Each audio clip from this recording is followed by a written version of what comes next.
Le damos enormes gracias al Señor porque realmente Él es bueno. Y además no creemos en un Dios así como tipo accesorio. Nosotros creemos en un Dios, como dice la Biblia, Señor de lo imposible. El Cristo que habla la Biblia no es un Cristo que me acuerdo cuando estoy muy enfermo. Cuando estoy en un hospital y me acuerdo que hay un Dios y eso es bueno. O un Dios que de vez en cuando solemos recordar. No. Fíjense que la Biblia habla de un Cristo que es el Señor de lo imposible. En esos términos está la Biblia.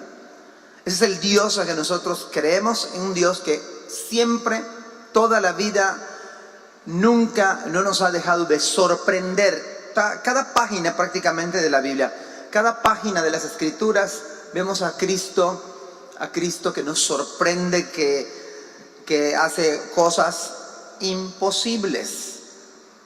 Así, en esos términos está la Biblia. No vamos a verlo de otra manera. Es el Dios de lo imposible, donde matemáticamente hablando no sale la ecuación. Precisamente allí Dios actúa. Donde pensamos que alguien no va a cambiar, alguno de nosotros puede decir, le puede apostar, es que esa persona jamás va a cambiar. ¿No lo he escuchado decir? Es que mi hijo jamás va a cambiar, o algo por allá. Mi esposo jamás va a cambiar, o mi esposa jamás va a cambiar. Dios nos cambia. Dios tiene poder para cambiarnos. Ese es el tema esta mañana. Voy a hacer un paréntesis al Evangelio de Juan y voy a llevarles al libro de Hechos, capítulo número 3. Vamos a orar antes de leer la palabra y entonces hablamos con el Señor y pedimos que Él nos hable, que Él nos ayude. Padre, estamos delante de tu presencia reconociendo al Dios de lo imposible, donde humanamente, Señor, no podemos si tú no vas delante de nosotros.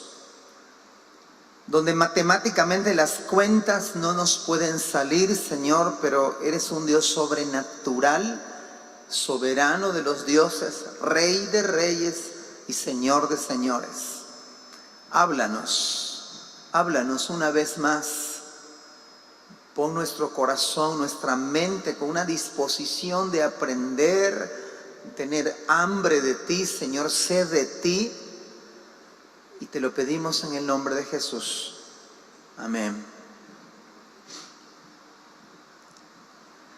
Si hay unos capítulos, de tantos que hay en la Biblia, pero hay unos capítulos en el libro de los Hechos que pudieran ayudarnos de manera monumental. Y son precisamente el capítulo 3 y capítulo 4 del libro de los Hechos. Probablemente cualquier persona que lea este capítulo 3 en su casa o lo lea detenidamente allí en un momento de quietud, lee el capítulo 3 y lee el capítulo 4, seguramente, hermanos, nuestra perspectiva de las cosas debe cambiar. Incluso si usted está sumamente, como lo manejamos hoy, ¿no? Es que estoy muy desanimado, ¿no? Todo el mundo se puede desanimar. Hay muchas cosas que pudieran afectar nuestro estado de ánimo, ¿no? Incluso esta mañana en el culto, yo no sé cuántos venimos con gozo de parte del Señor y no me tienen por qué decir amén. Pero si alguien vino con gozo de parte del Señor, que es lo que hace la palabra y otras cosas, pero quizás hay alguien que no vino con tanto gozo esta mañana, que está así como, a ver, ¿dónde? No sé. Pero si lees este pasaje con atención, el capítulo 3 y 4, la vida mía y la vida va a cambiar nuestra forma de pensar. También, al más lado de nosotros, aunque esté cerquita y estamos en una reunión de la iglesia, uno puede estar en la iglesia y puede estar, hermanos, como en el otro mundo, ¿no? En Europa, en Asia, mentalmente hablando. Está aquí. En otras palabras, puede ser que esté en la iglesia, en el culto y estar, apartado, lejos de las cosas del Señor. No importa. Si escuchamos con atención la Escritura, el Señor puede traerlo a sus pies, traernos a sus pies de vuelta, ¿no? A una persona, ojo, esto me gusta mucho, vamos a poner, el más incrédulo, la persona que no es creyente, que como muchos de nosotros no nacimos en la iglesia, ni mucho menos pensamos en predicar y servir al Señor como nos permite hacer, pero uno sea incrédulo y diga, ay, pobrecitos hermanos, la verdad es que no leen mucho, les falta conocer, son un grupo de personas que de plano no saben. Puede ser que usted piense así, pero no importa. Si usted escucha la voz del Señor a través de su palabra, le da el Señor su gracia, aún el más incrédulo de los incrédulos, Dios puede tocar su corazón. Y lo hemos dicho acá, a la luz de las Escrituras, el corazón de piedra se puede volver en un corazón de carne, ¿no? Entonces, y aún Dios, porque no ha dejado de ser Dios, Dios sana, Dios puede sanar a una persona, Dios puede sanar a cualquier persona, si Él así lo desea, si el Señor quiere. No está mal pedir por nuestra salud, es bíblico pedir por nuestra salud.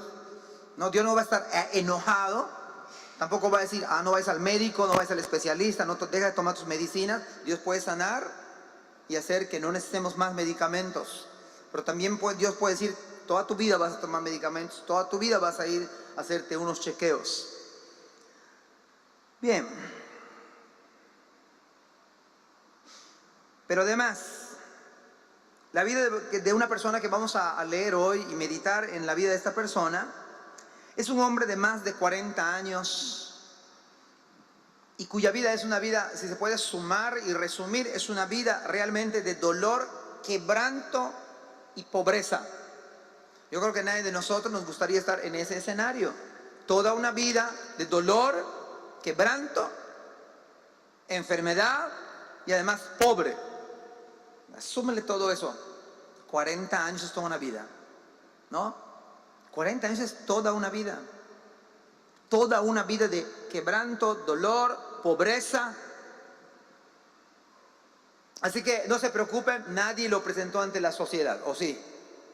O sea, era un perfecto, digámoslo así, despreciado. Nadie quería estar conviviendo con él porque no tenía dinero, no tenía salud, era un mendigo.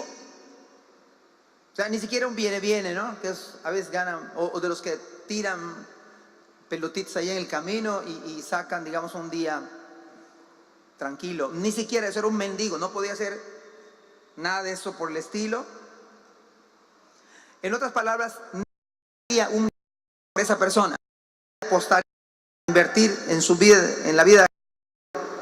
Era conocido no por habilidades, sino precisamente lo que acabo de mencionar.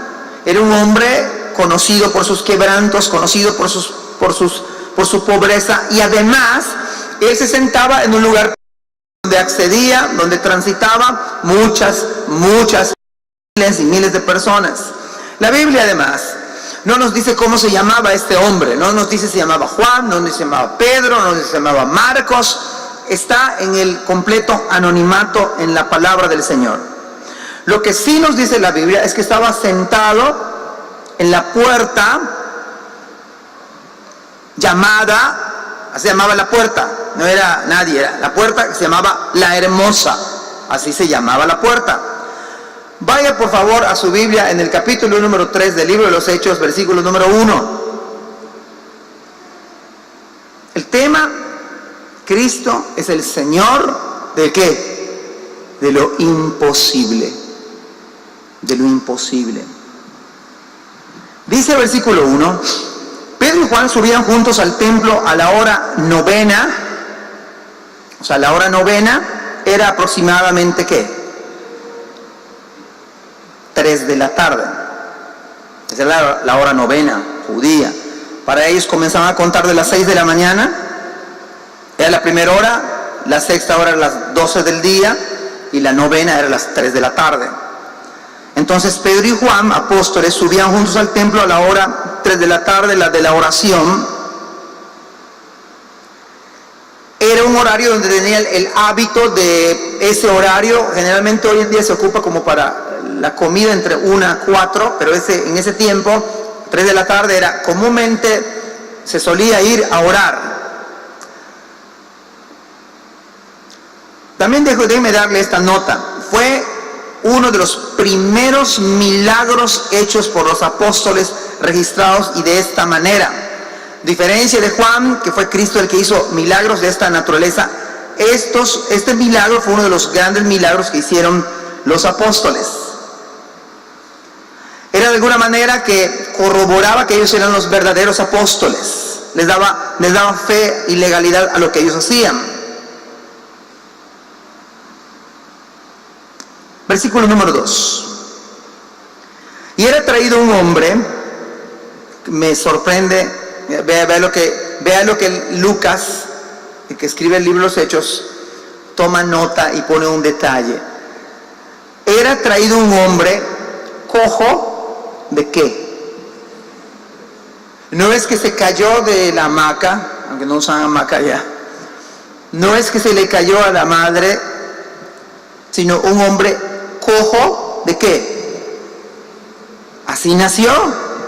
O sea, para que vean, hermanos, que humanamente era imposible de sanar. Imposible.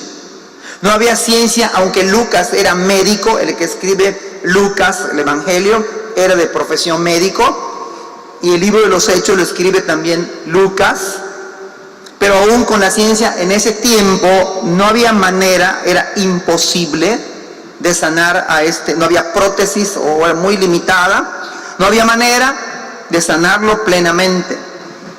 Y era traído un hombre cojo de nacimiento, a quien ponían cada día a la puerta del templo que se llama La Hermosa, para que pidiese limosna de los que entraban en el templo. Y tenemos ante nuestros ojos un ejemplo claro de la grandeza de Dios. Hermanos, nosotros predicamos a un Dios que todo lo puede. Es un Dios todopoderoso. No está limitado a nuestra manera de pensar, a nuestra manera de creer, no está limitado a nuestra manera de ser. Es un Dios imposible. En ese hemos puesto nuestra fe. Es en ese Dios de la Biblia que creemos.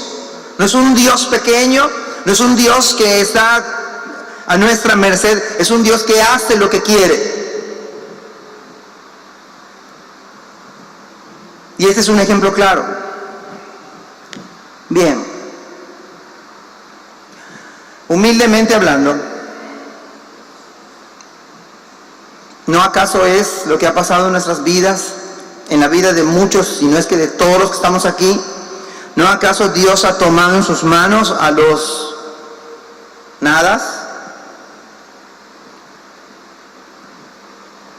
Lo vil de este mundo escogió Dios, lo que no es, lo menospreciado, lo débil, para avergonzar a lo fuerte, a lo que es.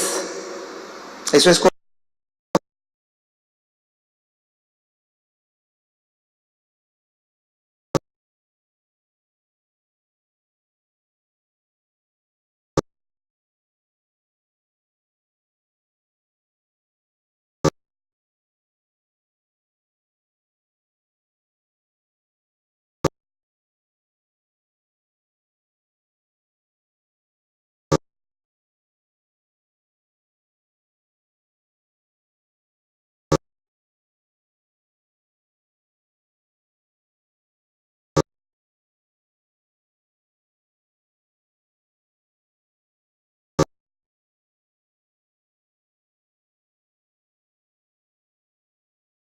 o intelectualmente mandó a matar a uno de sus fieles guerreros, a Urías Eteo. Y la Biblia, como no maquilla nada, pone las cosas tal cual. Puso el adulterio de David, no maquilló nada, no lo hizo héroe y figura para toda la vida, no. David cometió adulterio y mató intelectualmente a uno de sus fieles hombres. Y como es un Dios imposible, Él sí puede perdonar cualquier tipo de pecado. La mayoría de la gente dice, ese pecado ni Dios lo puede perdonar. Déjeme decirle algo, Dios puede perdonar todo pecado. Cualquier pecado que alguien se arrepiente, cualquier pecado escandaloso, y no escandaloso. El Dios de la Biblia es un Dios que puede con su sangre perdonar y limpiar de todo pecado. La sangre de Jesucristo, su Hijo, nos limpia de todo pecado. Es el Dios de lo imposible. Lo que la gente dice es que esto nadie, ni Dios lo perdona. Todo pecado, cuando un hombre, una mujer se arrepiente, Dios perdona. Por eso es un Dios imposible. Es el Dios en el que creemos, es un Dios que todo lo puede. No hay nada imposible para Dios.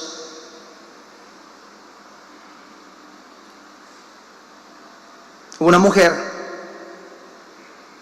no podía concebir hijos, no se podía embarazar. Hoy en día está como al revés, ¿verdad? La gente como que no quiere embarazarse, pero esto no es así, porque hubo una mujer que no podía embarazarse, deseaba embarazarse, pero en el tiempo que se escribió, aún en el tiempo de Cristo, una mujer que no se embarazaba, era una mujer como que la sociedad la estigmatizaba y decía, tiene la maldición de Dios. Por eso no se embaraza. O sea, no solamente era no querer embarazarse, sino que había una etiqueta que se le ponía, esta Dios no la bendice. Y había una mujer que humanamente no había manera de que se embarazara si no fuese por la mano de Dios. Y él se llamaba Ana. Y Ana además sufría porque había una situación bastante complicada. Y un día fue al templo y derramó su corazón, derramó su alma delante del Señor y le pidió al Señor un milagro real. ¿Qué le pidió? Embarazarse. ¿Y sabe qué? Dios oyó su oración, como puede oír la suya y la mía. Usted ve un cuadro que no hay nada. Hermanos, lo hemos visto en esta iglesia. Somos testigos fieles de cómo Dios ha restaurado matrimonios para la gloria del Señor. Y si están juntos es por la gracia del Evangelio, de las oraciones y de la bendición del Señor. A veces parece que en matrimonios no hay nada ya que hacer, ¿no? Esto ya no tiene remedio, no tiene solución. Pero a lo largo de la palabra del Señor, a lo largo, cuando Dios quebranta, cuando Dios toca y Dios hace que se arrepienta un hombre, Dios hace que se arrepienta una mujer, y lo que es imposible para los hombres, para Dios no hay nada imposible. Dios puede restaurar un matrimonio aún con muchas heridas, con muchas lastimadas. Dios puede restaurar, Dios restaura lo que pasó. ¿Y saben quién escribió eso? Salomón. Dios restaura lo que pasó.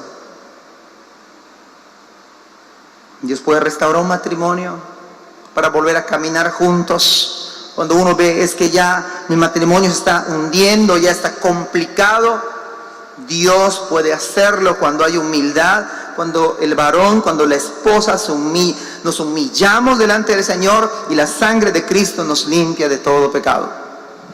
¿Es imposible para Dios entonces nuestros matrimonios? ¿No podrá restaurarlos? ¿No podrá sanar heridas?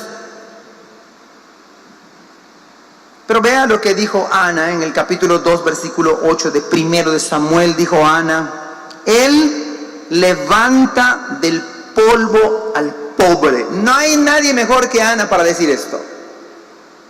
¿Lo ven? Él levanta del polvo al pobre y del muladar exalta a los menesterosos para hacerles sentarse con príncipes y heredar un sitio de honor. Porque del Señor son las columnas de la tierra y Él afirmó sobre ellas el mundo. No hay nadie mejor que Ana, la estéril, para decir esto. La que no podía tener hijos. Dios se manifestó gloriosamente en la vida de esta mujer.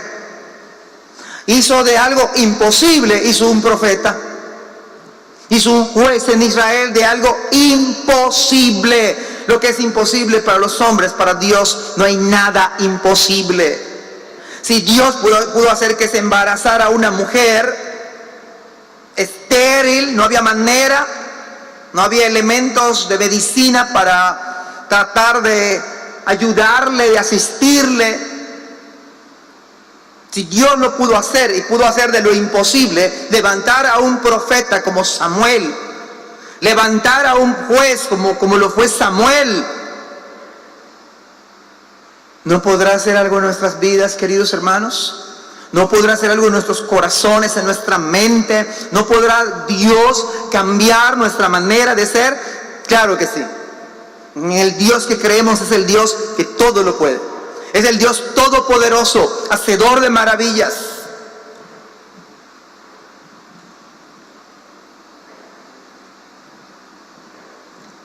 Ese hombre que estamos hablando y que dice la Biblia en Hechos capítulo 3, era un hombre que estaba imposibilitado. Era un hombre que no podía valerse por sí mismo, no podía ir de aquí para allá porque estaba cojo y cojo de nacimiento. No podía llegar al punto donde él solía hacerlo. Había nacido cojo. Nunca en su vida sabía qué era caminar como ustedes y yo. Hasta ahorita, hasta el día de hoy lo podemos hacer, ¿verdad? Podemos caminar y podemos ir al súper y podemos ir de compras y podemos ir de paseo y podemos venir a la iglesia. Pero este hombre nunca supo qué es caminar por su propia cuenta. Así nació, con esa condición. La pregunta es, ¿cuántos años de sufrimiento había tenido así en esa situación? Pues muchísimos años, toda una vida, imposible de sanar. Seguramente no era ni de su agrado estar allá mendigando, a ver quién se digna de ponerle un denario quizás. Y era mucho, un denario. Todos los días, invariablemente. Quizás ya había perdido cierta vergüenza, pero de ningún modo era tan feliz y tan dichoso.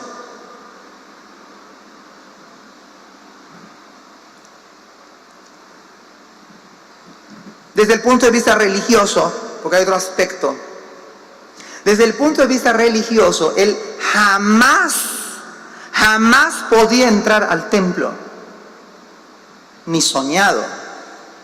O sea, no había manera de que entrara precisamente por la condición en la que él no tenía acceso, porque no se le permitía a un tipo de esta condición entrar. O sea que ni soñado él que entrara al templo. No había forma. Además, estamos hablando del aspecto religioso. ¿Ustedes se acuerdan cómo en el libro de Job los tres amigos le empezaron a exhortar a Job? Oye Job, mira, tú estás mal y se te murieron los hijos y perdiste tus ingresos porque seguramente estás en pecado. Arrepiéntete Job, y ahí le sumaron todos, le cayeron. Esa idea predominante también en el tiempo de Cristo también prevalecía. De tal manera que la gente cuando lo veía al cojo de nacimiento, ¿qué venía a su mente? Seguramente sus papás pecaron y como castigo de Dios nació así el chamaco. Y ya cuando era grande, a lo mejor, y es que ya lo estudiamos, a lo mejor hasta estando en el vientre de su madre algo pecó y por eso nació así. Eso pensaba. Ese ambiente era el que circulaba. Imagínense. Pobre, dolor, quebrantado y religiosamente inaceptado, no lo aceptaban, no podía acceder al templo, por lo permanecía en la parte de afuera. Pero vean el versículo 3 y 4. Ahora hay algo interesante, hermanos, antes de leer. No solamente creemos en un Dios todopoderoso, sino también creemos en un Dios soberano. En un Dios que hace las cosas de manera que nosotros no nos explicamos, no las entendemos, no nos queda muy claro todo el panorama, porque la vemos de manera limitada, porque la vemos bajo una perspectiva o bajo un ángulo. Pero hay que verlo de manera panorámica, ¿sabe? A Dios no se le pasó por alto que haya nacido cojo. A Dios no le tomó por sorpresa el hecho de que nació cojo. ¿No creen que tuvo un propósito el que haya nacido cojo? ¿No creen que tuvo un propósito el que no sabía caminar y 40 años estaba allí a la puerta todos los días invariablemente?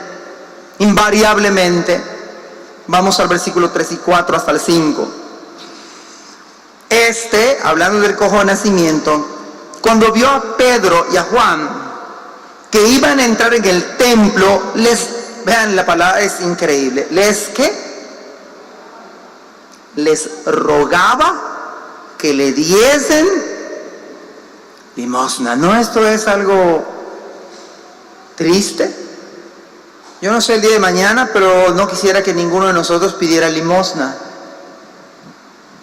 Sería triste, ¿no?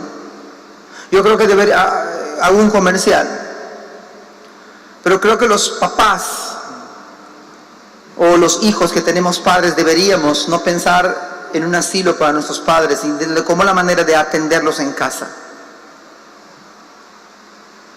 La vida da muchas vueltas, hermanos. Muchas vueltas. ¿Cómo acondicionar las cosas para que mamá el día de mañana que tenga 80 y pico de años esté en la casa? Es más fácil llevarla al asilo de los ancianos. Hay aquí con la hermana Estelita un montón de hermanos abandonados, papás abandonados. ¿No es triste esto? Miren esta condición. Este hombre rogaba que le diesen limosna. Versículo 4, Pedro con Juan, fijando en él los ojos, les dijo: míranos. Entonces él estuvo atento, esperando recibir de ellos algo.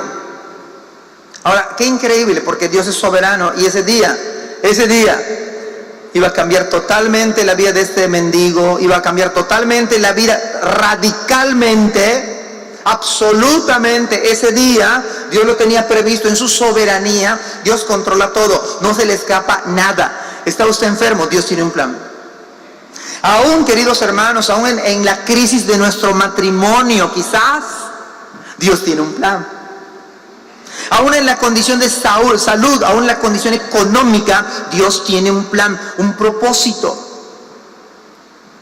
No se le va nada de las manos.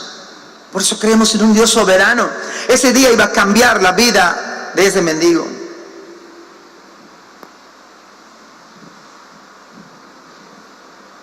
No solo Pedro vio al hombre cojo de nacimiento, ya lo cual es lo increíble. Dios vio a este hombre siempre. Dios vio a este hombre cojo de nacimiento. No fue una demanda, no fue una exigencia, fue un ruego de este mendigo a los apóstoles. Ahora, no hay algo misterioso en que veme a los ojos. No utilizó hipnosis. No lo estaba así como, te voy a hipnotizar. Nada que ver. Nada que ver. Un sencillo como tal. Veme a los ojos. Mírame. Observa. Versículos 6 al 9. Mas Pedro dijo: no tengo plata ni oro, pero lo que tengo te doy. O sea, la primera parte de esta respuesta de Pedro, yo creo que se deprimió el cojo, ¿no? No tiene plata, ¿qué me va a dar? No tiene, yo lo que necesito es dinero. O sea, me dice: no tengo plata, no tengo oro.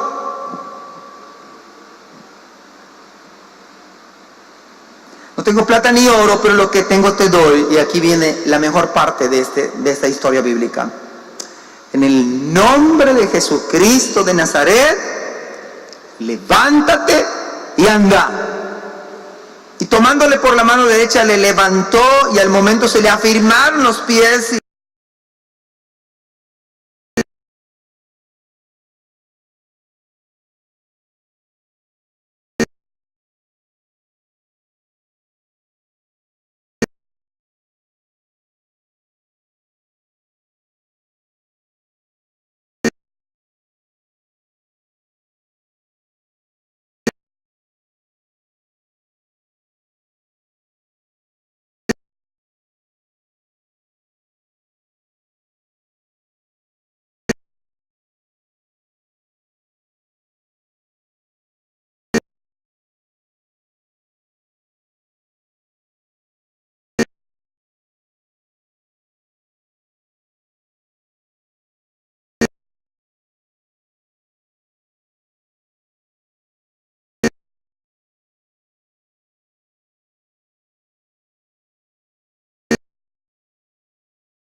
Te doy, lo que tengo te doy, en el nombre de Jesucristo de Nazaret, levántate y anda.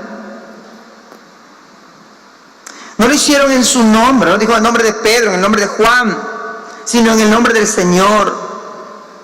Hermanos, este nombre de Cristo es No, así dice Filipenses, para que en el nombre de Jesús, un nombre que es sobre todo nombre, el nombre de Jesús tiene un significado mayúsculo. El nombre significa lo que uno es. Por ejemplo, Abraham se le cambió el nombre a Abraham. ¿Qué significa Abraham? Padre de multitudes. Así que en la Biblia, cuando vemos el nombre de una persona, tiene que ver con lo que es la persona. Un hombre que era, yo lo he predicado aquí, que se llamaba Nabal, que tenía una flamante mujer maravillosa, de tal manera que el mismo rey David la toma por mujer después que muere este hombre. Y este hombre se llamaba, ¿cómo se llamaba? ¿Y qué significa Nabal? O sea, se llamaba necio. Era tan necio que no se daba cuenta de la mujer que tenía. Entonces tiene que ver el nombre, tenía que ver con el nombre, con lo que uno es. Y cuando hablamos del nombre de Cristo, tiene que ver con lo que Él es. Es en el nombre de Jesús de Nazaret que te digo, levántate y anda. El nombre tiene que ver con que Él es todopoderoso, hacedor de maravillas. Grande es su nombre. No hay otro nombre debajo del cielo en el que podamos ser salvos. ¿Sabe que no puede ser salvo? Usted no puede ser salvo si no es en el nombre de Cristo. Usted puede invocar a quien sea. Si no es en el nombre de Cristo, no puede ser salvo. Puede invocar a este, a aquel, al otro, a quien quiera, a quien más le parezca. Si no es en el nombre de Cristo, no se salva uno. No hay otro nombre debajo de la tierra dado a los hombres en que podamos ser salvos. Es en el nombre de Cristo. Es interesante cómo detalla la Biblia, porque dice la Biblia que le tomó de la mano y le ayudó al cojo de nacimiento. No hubo ningún show ese día, nada que se le pareciera. Ahora bien, el énfasis no era el milagro en sí, sino el Señor que hace los milagros.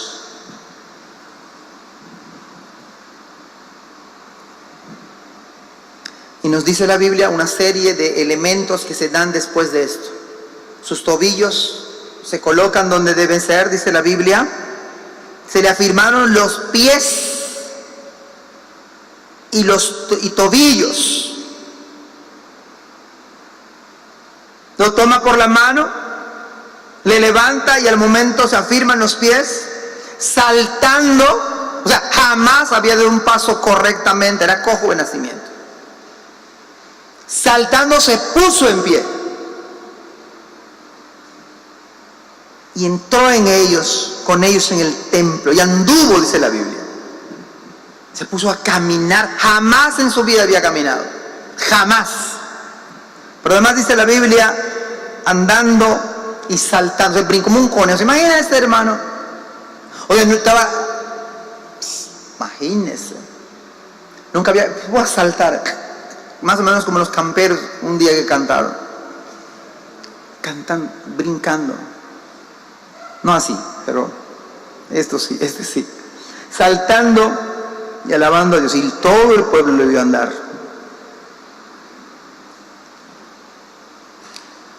Este hombre no solamente fue sanado, sino fue transformado por el poder de Dios. Este hombre reconoció que Dios es el que hizo el milagro. Reconoció a Cristo como el que le había sanado. Ya no se quedó en la puerta, sino que entró al templo. Ya no solamente, porque imagínense, él veía que todo el mundo alababa a Dios de los que alababan al Señor, pero él ese día alabó a Dios. ¿Ven cómo Dios soberano cambia las cosas? No fue más relegado por su condición, sino que él ahora alababa y bendecía al Señor. Pero vamos al versículo 10. Y le reconocían que era el que se sentaba a pedir limosna a la puerta del templo, la hermosa. Y se llenaron de asombro y espanto por lo que le había sucedido. Es increíble que Dios puede hacer de nuestras tragedias. Piénsele hoy este día. Es increíble cómo Dios puede hacer una tragedia, de una desgracia, de una situación difícil, para convertirla. Óigalo bien, porque vea este aspecto de este milagro. para convertirlo en un canal de bendición. Esta desgracia de 40 años, cojo de nacimiento, relegado, despreciado, Dios la convierte en una fuente de bendición. Queridos hermanos, aplíquelo en su vida y en la mía. Un joven que Dios no cambia, que es difícil, que es rebelde a sus padres, que no estudia, que es grosero, sabe que si se encuentra con el Evangelio, con Cristo Jesús, Dios puede cambiar ese corazón y hacerlo un hijo transformado por el Evangelio. Sabe que si nuestro matrimonio está en crisis, en conflicto, hay unas decisiones, quizás uno está considerando una separación o un divorcio, Dios tiene poder para hacer de una tragedia en una fuente de bendición.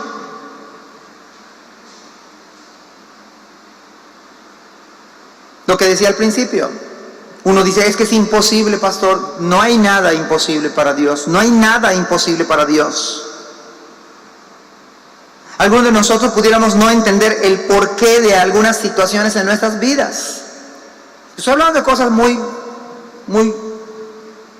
cuadradas, pero hay cosas que están ajenas a mí. Y uno dice, ¿por qué yo? Si yo no hice nada. O sea, ¿por qué a mí me tocó vivir esta situación? Yo soy ajeno. Lo que no puedes entender esta mañana es que ¿por qué Dios permite esta tragedia en tu vida? Pero Dios quiere que vuelvas tus ojos a Él, pongas tus ojos en Él. Y voy a decirles algo. Dios puede hacer algo desfavorable, convertirlo en una gran bendición. Algo que no tuviste que ver. Caso de un abuso.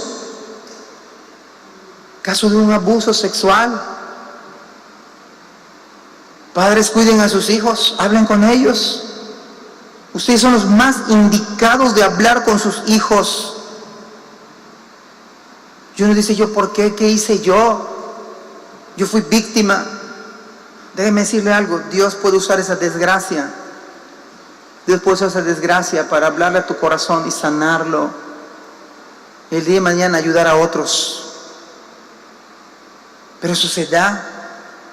Hay padres que abusan de sus propios hijos. Hay tíos que abusan de sus propios hijos, sobrinos. Hay gente extraña que abusa de otros. Y ustedes los papás somos los encargados, la responsabilidad de cuidar a nuestros hijos y a nuestras hijas. Algo desfavorable Dios puede convertirlo en una fuente de bendición. Dios puede sanar un corazón herido, sanar y cambiar. Porque la Biblia dice, si confesamos nuestros pecados, quizá fuiste víctima y un odio terrible en tu alma, un coraje inmedible, pero la sangre de Jesucristo puede hacer que tú perdones, aun si no te pidieron perdón. El justo pagó por los injustos para llevarnos a Dios. Y cuando le maldecían, Él no profería con maldición. Padre, perdónalos, porque no saben lo que hacen. ¿Has sido víctima de una desgracia?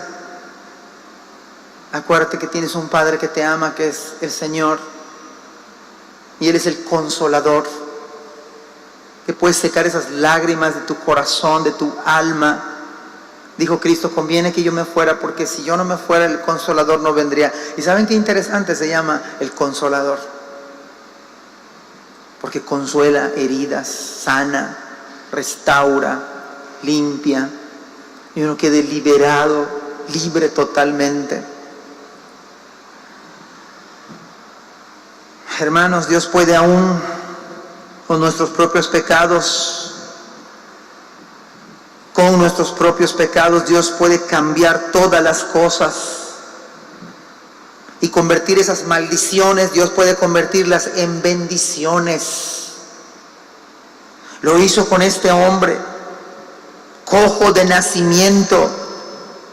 Este milagro es tan solo una pequeña muestra de lo que prevalece en el reino de Dios. Acuérdese que en el reino de Dios, dice Romanos 8, Pues tengo por cierto que el versículo 18, pues tengo por cierto que las aflicciones del tiempo presente no son comparables con la gloria venidera que en nosotros ha de manifestarse. No todo es color de rosa en la vida cristiana, al contrario, tengo por cierto que las aflicciones del tiempo presente no se comparan con la gloria venidera que en nosotros ha de manifestar. Usted y yo sufrimos quizá por algo. Hermanos, no se compara con las glorias que han de venir, dice el Señor. Ahora, finalmente pongamos esto en negativo, en contraste. ¿Qué hubiera pasado si este hombre no hubiera nacido cojo? Bueno, si no hubiera nacido cojo este hombre, no tendríamos este hecho no tendríamos el capítulo 3 ni el capítulo 4 del libro de los Hechos. O sea que estaríamos teniendo el capítulo 1 y quizás capítulo 5 o 6. No existiría el capítulo 3 y el capítulo 4 si no hubiera nacido este cojo de nacimiento. Vea cómo, lo único que quiero ilustrar es cómo el Dios soberano acomoda las cosas que nosotros no entendemos ahora y que las podemos entender después. Si no hubiera nacido este cojo, no tendríamos capítulo 3 y capítulo 4 del libro de los Hechos. No se podía constatar que los apóstoles eran apóstoles, pues no podían haber hecho esta señal milagrosa. No podríamos decir, Pedro y Juan, no sé si son apóstoles, porque no lo dice, no hay 3 y 4. Además, es increíble, sabe que Dios usó esta situación tan delicada de sanar a este hombre, que gracias a este milagro, Pedro predica, ¿y sabe qué pasa? Le predica a todo el pueblo y los acusa de ustedes dicen, se sorprenden por este milagro, pero yo no lo hice por mis fuerzas, no lo hice por mi carisma, fue el nombre de Jesús a quienes ustedes crucificaron. Y les predica el evangelio y les lleva a Cristo, y sabe que como 5,000 personas se convierten al evangelio, después de Hechos 2, que eran como 3,000. Si no hubiera nacido ciego este joven, este hombre, Pedro no hubiera predicado y no se hubieran convertido 5,000 personas. ¡Wow!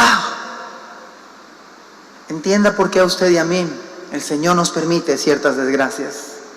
Entiende por qué quizás tú no eres la causa de una circunstancia que no entiendes y cómo Dios puede ser glorificado. Entendamos que las circunstancias que pasamos, las crisis, es para que pongamos nuestros ojos en el Todopoderoso, en el Hacedor de maravillas. Dice Isaías 35, versículo 6, entonces en la eternidad el cojo saltará. ¿Hay alguien aquí de nosotros que está enfermo? Dice la Biblia que en la presencia del Señor el cojo saltará como un ciervo y cantará la lengua del mudo. Hace poco vino al Dios Fuerte, la otra iglesia donde mi familia servimos, al igual que aquí, y ahí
hacer que lata por Cristo, porque para Él no hay nada imposible.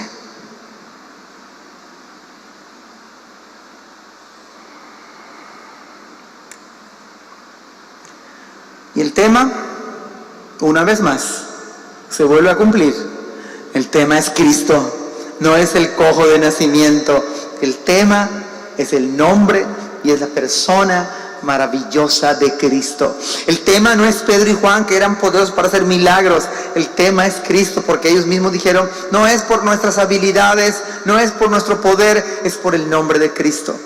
Y el tema central de la predicación, una vez más, hermanos, matrimonios que están aquí esta mañana, este día ya, esta tarde, matrimonios, volvamos a Cristo, humillémonos bajo su presencia, bajo su poderosa mano, humillaos bajo la poderosa mano del Señor y Él os exaltará cuando fuere tiempo. ¿Hay algún matrimonio que necesita la gracia de Cristo? Vengamos a Él esta mañana humillados.